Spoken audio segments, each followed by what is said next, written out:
ஆற்றல் மறவர் என் அன்பு தம்பி தமிழக வாழ்வுரிமை கட்சியினுடைய தலைவர் சட்டப்பேரவை போராளி வேல்முருகன் அவர்கள் இப்போது உங்களோடு.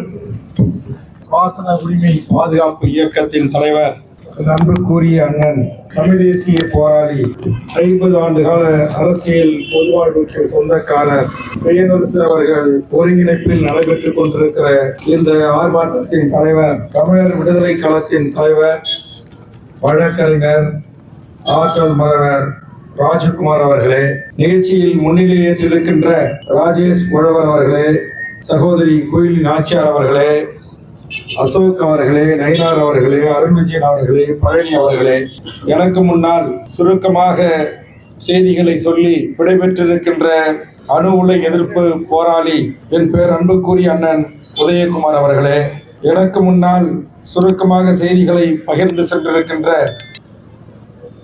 அருமை சகோதரர் பொறியாளர் மதுரை வெற்றிக்குமரன் அவர்களே, அருமை சகோதரர்கள் ஜெரோன்குமார் அவர்களே, உமர் அவர்களே, கிதர் பிஸ்மி அவர்களே, உதயகுமார் அவர்களே, விஐபி ரமேஷ் அவர்களே, ரசிக் அவர்களே, சாமி அவர்களே, மாரியப்ப பாண்டியன் அவர்களே, பரியன் அவர்களே, அருமைராஜ் அவர்களே, பரமசிவம் அவர்களே, மணி அவர்களே, நிகழ்ச்சியில் பங்கெடுத்துக் கொண்டிருக்கின்ற பல்வேறு தமிழர் உரிமைக்கான களத்தில் போராடி வருகின்ற எனதருமை உறவுகளே, பத்திரிகை ஊடக நண்பர்களே, பாதுகாப்பு பணியில் ஈடுபட்டிருக்கிற காவல்துறை நண்பர்களே, என்னோடு வருகின்ற கன்னியாகுமரி, தூத்துக்குடி, திருநெல்வேலி, தென்காசி உள்ளிட்ட தமிழக வாழ்வுரிமை கட்சியின் மாநில, மாவட்ட, ஒன்றிய, நகர, பேரூர் நிர்வாகிகளே, எனதருமை விவசாய பெருங்குடி மக்களே, வியாபார பெருமக்களே, உங்கள் அனைவருக்கும் என்னுடைய அன்பான வணக்கத்தினை தெரிவித்து, இங்கே எனக்கு முன்னால் பேசிய அண்ணன் வேலரசு அவர்கள் உணர்ச்சி படமாக குறிப்பிட்டது போல், அண்ணன் வேலரசு அவருடைய பொது வாழ்வில் மிகப்பெரிய கடின சிறை வாழ்வையும் சகித்து துன்பப்பட்டு துயரப்பட்டு குடும்பத்தை தலைமையேற்று நடத்தி இன்றைக்கு ஒரு அகால மரணத்தை தழுவியிருக்கிற அன்னியார் கோகிலா அவருடைய படதிறப்பு விழாவிற்கு வருகை தந்து அன்னியார் அவர்களுக்கு வீர வணக்கம் செலுத்திவிட்டு இந்த ஆர்ப்பாட்டத்திலே பங்கெடுப்பதாக இருந்தேன். ஆனால் அண்ணன் அவர்கள் அதற்கான நிகழ்வு நடைபெறவில்லை, நான் இதை ஆர்ப்பாட்டத்தோடு நிறைவு செய்கிறேன் என்று இதிலையும் ஒரு சுயநலம் பாராமல் பொதுநலத்தோடு ஒரு தனி மனிதனாக நின்று தமிழ் சமூகத்தின் வாழ்வுரிமை சிக்கல்களில் தனக்கே உரிய பாணியில் மிகச்சிறப்பாக பல்வேறு வரலாற்று செய்திகளோடு தமிழ் சமூகத்திற்கு இழக்கப்பட்ட அநீதிகளை அடுக்கடுக்காக எடுத்து வைக்கக்கூடிய ஒரு ஆற்றல் மறவருடைய வாழ்க்கை இணையருடைய இழப்பு என்பது மிகப்பெரிய பேரிழப்பு.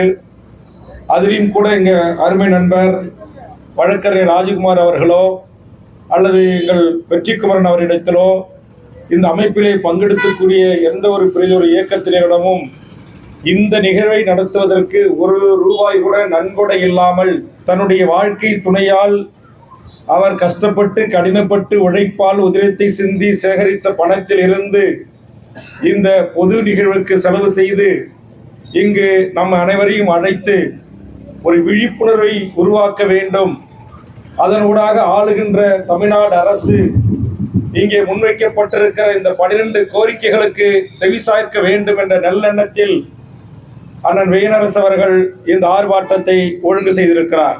இந்த ஆர்ப்பாட்டத்தினுடைய கோரிக்கை பாபநாசம் முதல் புன்னைவாய்க்கால் வரையிலான தாமிரபரணி ஆற்றை தூய்மைப்படுத்தி இரு கரைகளையும் பலப்படுத்த வேண்டும்.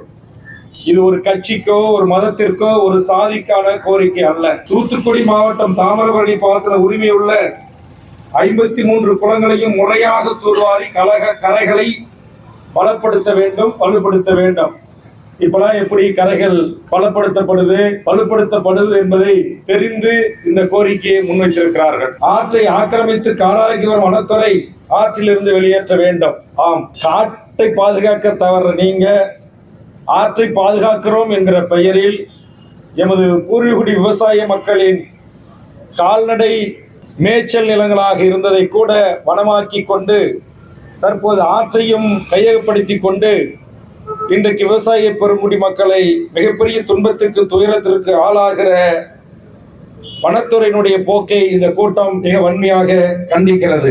தனியார் ஆக்கிரமிப்புகள், குறு மணல் கொள்ளை முற்றிலும், அது எந்த விதமான மணலாக இருந்தாலும் கிரனைட் குவாரிகளாக இருந்தாலும் இங்க இருக்கின்ற பல்லாயிரம் ஏக்கர்களிலே ஒரு மனுஷன் எட்டி பார்த்தானா அங்க இருக்கிற ஒரு டிப்பர் கனிமத்தை சுரண்டி வெளியே வருகின்ற போது ஒரு தீப்பெட்டி மாதிரி தெரிகிறது என்று சொன்னார்கள். அந்த அளவுக்கு மோசமான, கட்டுப்பாடற்ற, ஒழுங்கற்ற, முறையற்ற கொள்ளை, கனிம கொள்ளை. நம்மை விட மிக செழிப்பான வளமிகுந்த மலைப்பகுதிகளை கொண்டு பல்வேறு விதமான கற்குவாரிகள் அமைத்து மிகச்சிறப்பாக தங்கள் மண்ணுக்கு, தன் மாநிலத்திற்கு தேவையான அத்தனை விதமான கிரானைட்டுகளையும் எடுத்துக்கொள்ளலாம் கேரள அரசு. ஆனால் எடுத்துக்கொள்ளவில்லை.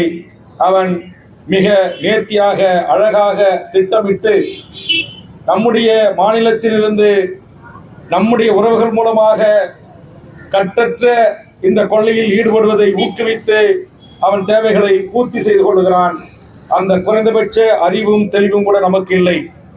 அதோடு இல்லை, கேரளாவில் இருந்து வெளியேற்றப்படுகின்ற மனித கழிவுகள் தொடர்ந்து மருத்துவ கழிவுகள் வரையும் அத்தனையும் கொண்டு வந்து கொட்டி நாசமாக்கிற மோசமான மாநிலமாக, எல்லை மாவட்டமாக நம்முடைய தூத்துக்குடி, திருநெல்வேலி, தென்காசி, கன்னியாகுமரி மாவட்டங்கள் நம்முடைய கேரளத்து சகோதரர்களுக்கு இன்றைக்கு கழிவுப் பொருள்களை தூக்கி எறிகிற மாவட்டமாக இருக்கிறது. இந்த ஆறு மாசுபடுவதை குறித்தோ, மணல் குவாரிகள் கொள்ளையடிப்பதை குறித்தோ, மலைகளை குடைந்து அறுத்து வெடிகுண்டு வைத்து தகர்த்து வெளி மாநிலங்களுக்கு கடத்தப்படுவதை குறித்தோ, இங்கு ஆற்றின் கரைகள் பலப்படுத்த வேண்டிய அவசியத்தை குறித்தோ நமக்கு சிறிதும் அக்கறை இல்லை.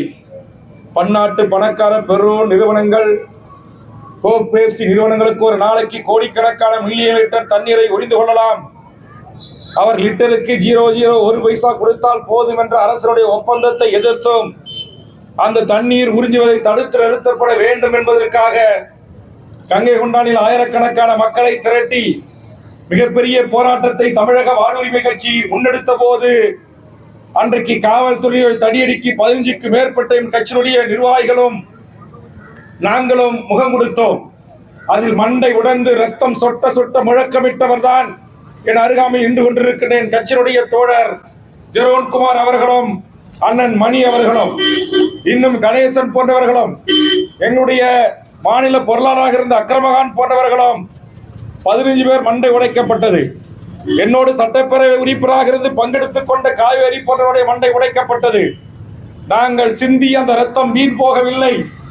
மறுநாள் இந்த செய்திகள் எல்லாம் ஊடகத்தில் வந்ததை எடுத்து தொகுத்து ஒரு வழக்கறிஞர் மதுரை உயர்நீதிமன்றத்தில் ஒரு பொதுநல வழக்கை தொடர்ந்தார். உயர்நீதிமன்றம் அதற்கு இடைக்கால தடை விதித்தது. அதற்கு பிறகு பன்னாட்டு பணக்கார நிறுவனம் அது உச்ச நீதிமன்றம் வரையும் சென்று அதற்கு அனுமதி பெற்றார்கள். அப்புறம் சட்டமன்றத்திலே சட்ட போராட்டம் நடத்தி அதற்கு பிறகு அது தடை விதிக்கப்பட்டது. தொடர்ச்சியான பல்வேறு இருக்கிற இந்த மாவட்டத்துடைய மண்ணின் மைந்தர்கள், திருநெல்வேலி மாவட்டத்துடைய மண்ணின் மைந்தருடைய போராட்டம் அதற்கு ஒரு முடிவை எட்டியது. இப்போது முடிவு எட்டி சில ஆண்டுகள் கூட இன்னும் முற்று பெறாத சூழலில் அண்ணன் வீரரசு இப்ப சொல்றாரு, இன்னொரு பெரும் கார்பரேட் நிறுவனம் தண்ணீரை உரிவதற்கு தயாராகி விட்டான் என்று. மருதூர் அணையில் இருந்து இந்த சிப்காட், கங்கை கொண்டான் சிப்காட் போன்ற சிப்காட் வளாகத்திற்கும் கார்பரேட் நிறுவனங்களுக்கும் தண்ணீரை உரிந்தால் நிலத்தடி நீர் மற்றும் ஆற்று நீர் வரல வரல கடல் நீர் உள்ளே புகும், விவசாயம் பாழ்படும், இயற்கை பாழ்படும், மாசு ஏற்படும், குடிநீர் பாதிப்புக்கு உள்ளாகும். நாம் குடிக்கின்ற நீரில் எல்லா விதமான நஞ்சுகளும் கலக்கும். நம்முடைய தென் மாவட்டத்தினுடைய மதிப்புமிக்க ஆறு என்று போற்றப்படுகின்ற நம்முடைய நெல்லை சீமையிலேயே உருவாகி நம்முடைய தூத்துக்குடியின் வழியாக கடல் எண்ணெயை முத்தமிடுகின்ற தாமிரபரணி ஆற்றின் சுவை நீர் உலகத்தில் எந்த நீரை விடவும் மிகவும் அருமையானது என்று சொல்கிறார்கள். ஏன் திருநெல்வேலி அல்வா சுவையாக இருக்கிறது என்று சிலர்கள் ஆய்வு செய்த போது தாமிரபரணி ஆற்றின் தண்ணீருடைய சுவைதான் அந்த இனிப்பகத்தில் கிடைக்கின்ற இருட்டுக்கடை அல்வாவினுடைய சுவைக்கு தனித்துவம் கூடுகிறது என்று சொல்கிறார்கள்.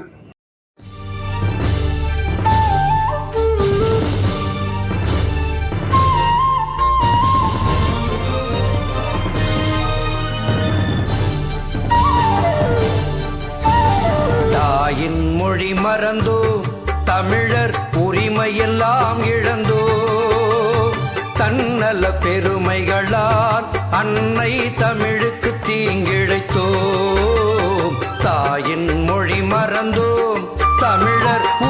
உரிமையெல்லாம் இழந்தோம். தன்னல பெருமைகளா